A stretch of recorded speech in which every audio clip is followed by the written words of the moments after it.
Hi, this is Paula with I Sell Norwich, and I'm here today to talk to both buyers and sellers about your purchase and sale agreement.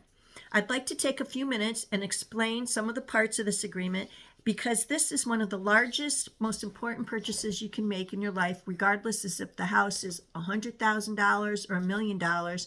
So you really need to take the time and talk to your agent and have them explain the purchase sale, the contract line by line. Okay, so I'm going to be explaining the purchase and sale agreement that we use here in Connecticut. And this agreement will vary from state to state, and it varies even in Connecticut a little from board to board. And I belong to the Eastern Connecticut Association of Realtors, and this is the form that we use.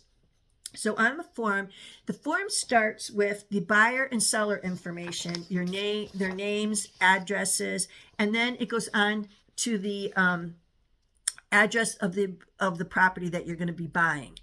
From there, it has the purchase price. So to make math easy, let's just say, $100,000. And then the next line is going to be your good faith deposit. Let's say it's $5,000. And you're not going to make any other deposit. So then after that, it talks about the amount that's going to be paid at the closing, which would be $95,000. So from there, it's going to ask about financing right here. It's going to say financing, and there's a couple of options if it's going to be a cash transaction or if you're going to get a mortgage. And if you're going to get a mortgage, the type of mortgage, if it's VA, FHA, USDA, and so your agent's going to check one of those off right there. From there, we're going to go into the mortgage contingency. The mortgage contingency, it says buyer agrees to apply for a mortgage within blank calendar days of the seller's acceptance of this offer. So if the seller accepts the offer, let's say on January 1st, now you have till January, 7 days from there, which would be January 8th, to apply for your mortgage.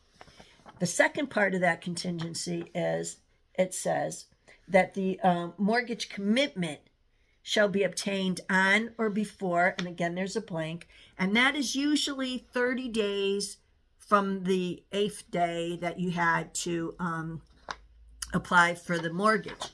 So from there, we're going to go on to talk about the appraisal. It's going to say that there's an appraisal contingency. It's going to have a couple of different ones that you could check off. Either the property isn't subject to an appraisal.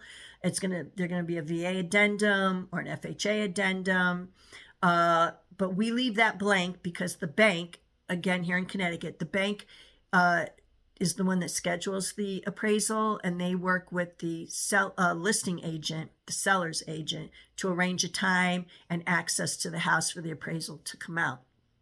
From there, we go on to seller credits, seller credits for the buyer. If there's any credits, if they're going to get, the seller agrees to pay the buyer up to a certain amount towards the buyer's closing cost, if there's any prepaid cost or anything like that. So if part of the contract said you wanted up to 3% back towards closing costs, let's say, or it could have been a dollar's amount up to $5,000 back towards for them to pay that towards closing, that part's going to go right down here in the seller credit to the buyer. Okay. And then we're going to have the next section is the closing. The seller shall deliver to the buyer a good and sufficient warranty on this date. That is usually 60 days out from the day that they've accepted the contract. So now moving on, the next page is going to have, the P&S is about 4 pages long. We're going to have the commission. It's going to say that the real estate agencies, which real estate agencies are involved in here. And I'm going to have to use the one with my notes on it because this one's out of order. So if there's two sides, if the buyer and the seller's agents are different companies, they're going to list both of them right there on the top of that page. Then it's going to have the buyer and seller information, their contact information, their email address, their cell phone numbers, etc. Then it's going to go on to talk about encumbrances. So An encumbrance would be if there's a sewer assessment, water assessment, or gas assessment on the contract. We usually write here, it's going to ask for a dollar amount. And we say the buyer's agent is the one filling this out, and they're going to put, if any, it shall be paid by seller on there at closing. So now the next part of your contract talks about fixtures and other personal property. This is where, let's say they have custom drapes or, a big riding lawnmower out in the shed, or even just two bar stools that you happen to like that were in the kitchen. Your agent has negotiated those in the sale price. They said that, we're offering you the $100,000 we mentioned earlier, but we want that to include the riding lawnmower and the two bar stools. And that's where you're going to write it here, that personal property is part of this contract and is going to convey at close with the house. Okay. Then from there, we're going to talk about the seller disclosures and lead forms. So if the house was built before 1978, they're going to have a lead form.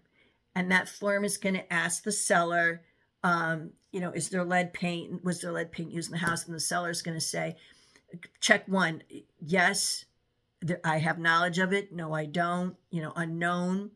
And the buyer signs off on that. And also signs off that he received a lead paint booklet, which he should have gotten from the buyer's agent, which explains the hazards of lead paint in the home. And again, that's if the house was built before 1978. The second part of this seller disclosures part here is about the property disclosures.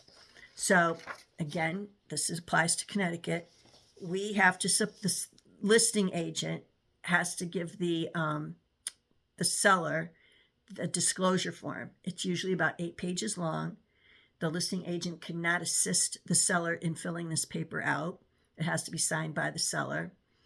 And they're going to ask questions like, was there, how old's the roof? How old's the furnace? Was there ever, is there a sump pump in the basement? Does the basement get water? Does it flood? Different questions like that about the house. And the seller's going to, again, say yes, no, unknown. And if yes, there's a section for them to explain what they know about the house. And then the last page is signed by both the seller and the buyer. If that paperwork is not given to the buyer, the seller pays $500 to the buyer at close. Normally, the only time a seller would not, fill that out, that they wouldn't know any of that information, is if they're selling a home that was a rental home and they never lived in it. So if they never occupied the house, they wouldn't have the answers to a lot of those questions. And then from there, it's the examination of the property. Okay, so we're going to walk through, the buyer's going to walk through with their agent, and they're going to take a look at the house. And that's when they decide, what, and that's being done. Actually, they could do a second showing and come back and decide which fixtures or what have you, personal property they might want to include in the purchase and sale. Or they might see something, they might say, gee, you have a shed back there that's filled with a lot of stuff, and that's part of the put into the contract, saying, we need to have that removed before close. That's written into the contract. You're also going to decide at that point if you want to do inspections and any tests. So let me say that nowadays, post-pandemic, clients are opting not to do inspections on the properties because they want to get their offer accepted. Pre-pandemic, it was just something was really pretty kind of standard. So I'm going to start by saying that pre-pandemic, we always explain to our client that, and I'll tell you why in a minute, it's better to say yes to all the inspections. Those inspections would include things like the lead-based paint, which if it's not before 1978 is not necessary, structural, wood-destroying organisms, swimming pool, asbestos, water quality, chimney, radon, water, well water system, or septic system. Some of those things may not apply. If you have city water, you don't have to worry about well or septic. If you don't have a fireplace, you don't have to worry about a chimney. And the reason why we would say yes to everything is because in Connecticut, if you say yes to everything, you can always change your mind and say, you know what, I decided I don't need the radon, or I don't want the asbestos, just do the structural one. Or you can say, you know what, I've changed my mind, I don't want any at all. However, if you choose, buyer elects to perform no inspections, you cannot go from no to yes, only yes to no. So again, this is a very big purchase. It's something you really need to consider if you want to take on the risk of having no inspections at all. I've had clients ask me, and I can't, persuade them one way or the other. I just explain, again, as I'm saying here, it's a very big purchase, and you need to decide what's best for you if you are willing to not take on that, not do the inspections and take on the risk of finding something later on that's, big. That's going to be a big issue. So, and as an example, just a couple months ago, we did I closed on a property, and my buyer did do the inspections, and they found that water was coming in from the outside into the control, the electrical panel downstairs in the basement. And so work needed to be done to have that repaired. And because he did the inspections, that leads me to the next part of the contract, which is the remedies for inspection. So when something like that happens and you've done an inspection and now the inspector has found a problem, we'll say like that, the inspector will tell you, this is in the inspection report that you get back, he's going to tell you what the problem is and what needs to be done to fix it. And then your agent, the buyer's agent, will fill out the form and say, this is what was found on this section of the inspection. And the inspector is saying that we should do this, this, and this to get it repaired. And then you submit that to the listing agent, who gives it to the seller. The seller can decide to do a couple of things. The seller can decide that, one, he's not going to fix it. He doesn't care if the water's coming in and it's a fire hazard. He's just not going to fix it. And at which time the buyer can terminate the contract. Or he might say, okay, I'm willing to take care of it. It is a big deal. And he has two options. He can take care of it before close and then have a licensed professional come out and take care of it and then provide you with the paperwork for it. Or he could say, you know what, I've already moved out of the house. I'm not coming back, but I'll put the money. I've gotten bids and I'll take the highest bid and I'll put that money in escrow and you can get it at close and you can have it done. So those are a couple of the options, but those remedies only apply if you have an inspection of the house first. And again, it is a very big purchase regardless of the price. So it's really something that you need to consider whether or not you want to do. And so then on the day of the close, we're going to do a final walkthrough. So that walkthrough, which is here in the contract also, you're going to go in, the buyer's going to go in with their agent, and they're going to make sure that the house is left in the same condition that it was on the day that you wrote the contract. They're also going to look to make sure that that riding mower that you wanted in the shed, or those two bar stools that you asked for, or the custom drapes, that those are all left behind at the property as asked, or that all that stuff that was in the shed, all that garbage that was left behind was removed. Okay, so that's what you're looking for there. So now the last part of the contract has to do, and that's has to do with risk of loss. But if you skip ahead on the contract, it says additional provisions. That additional provisions would be where, again, you could list the personal property that you wanted left behind, or stuff like, the lawn is 3 feet high, it needed to be mowed, or all the garbage needs to be taken out of the shed. Those are additional provisions that you've already negotiated that you would list here that makes it binding in the contract. So then they have a section called risk of loss. So the risk of loss is loss by fire, theft, a tree falling down on the house, something like that. Let's just say that there was a kitchen fire, okay, and that there was damage done to the kitchen. Now the seller cannot deliver the deed to the buyer until that's been taken care of. So what needs to happen is the seller is going to put in a claim to his insurance, okay, and receiving the benefit and proceeds of the seller's insurance to cover the title, that goes to the buyer.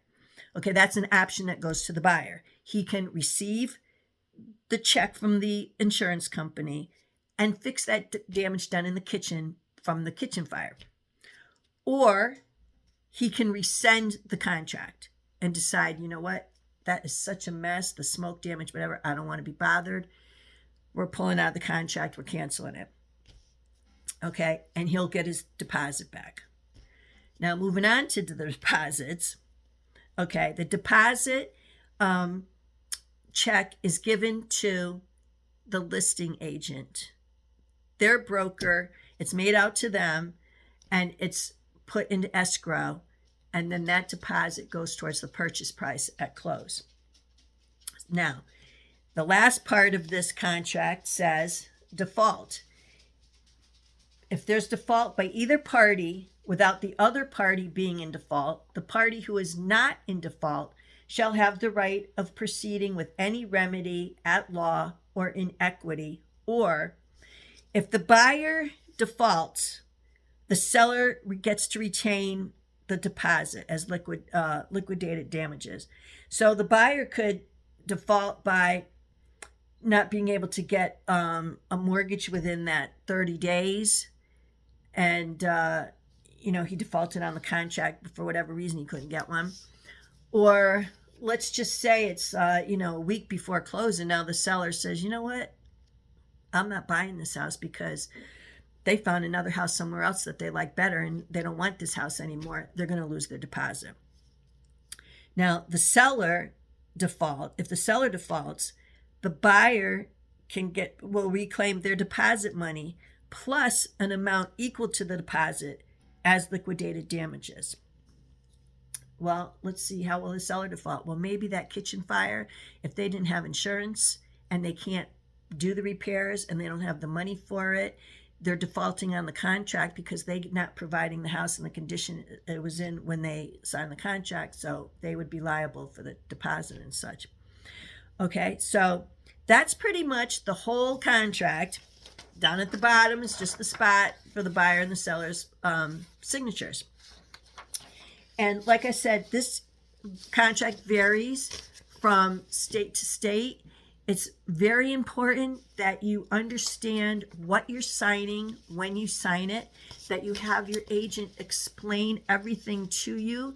If you have questions, don't feel silly asking them because, like I said, this is a very large purchase. It might be your forever home, and you want to make sure that the purchase, that you know what you're signing and what your obligations are and what the seller's obligations are. If you have any questions, write them down below in the comments and I'll be glad to answer them. And as always, if you find this video helpful to you, please like, share, and subscribe. Thank you.